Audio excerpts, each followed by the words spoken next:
भरे रहते हैं, भरपूर रहते हैं, उस ब्राह्मण को बुलाएंगे तो किसी न किसी दिन आपको श्राप देगा। समीक जी ने पूछा, महाराज हे पुत्र, आपने श्राप तो नहीं दिया? उन्होंने क्या, पिताजी मैंने श्राप दिया कि जाओ आज के 7वें दिन आपको तक्षक नाग डस लेगा। समीक जी पुनः ध्यान करते हैं, सोचते कौन से राजा आए थे जिन्होंने मेरे गले में मरा हुआ सर्प डाल के चले गए।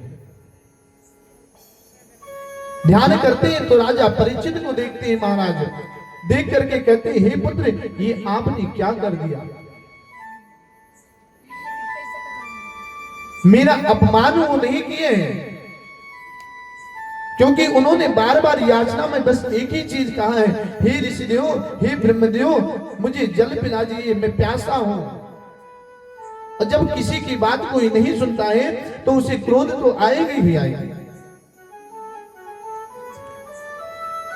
पुत्र, मेरा अपमान सोच करके आपने श्राप भी दिया तो किसको दिया? जिनके राज में हम चलते हैं, जिनकी राज में भेड़ बकरी बालू आदि जानवर पुरुष सब लोग सुखी रहते हैं, उस राजा को आपने श्राप दिया। राजा परीक्षित को आपने श्राप दिया। एक बार ध्यान से देख तो लेते कौन से राजा थे, अब ना जाने कैसा राजा होगा। तुरंत ही समीक जी परीक्षित जी के महल की ओर चल देते हैं।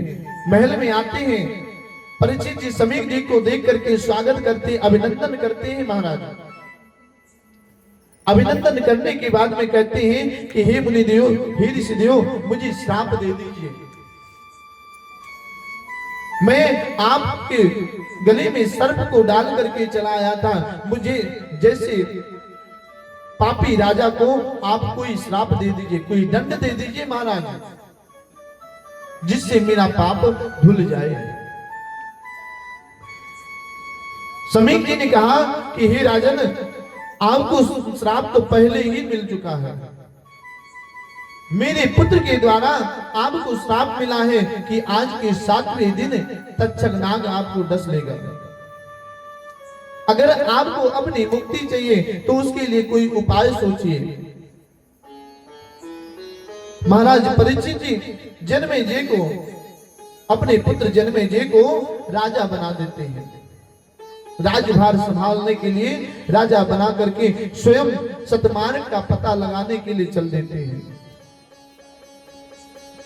अहम यस्या सर्वतो लोकम पश्यन्ते हि सविप्रः। परिचित सबसे पहले कहते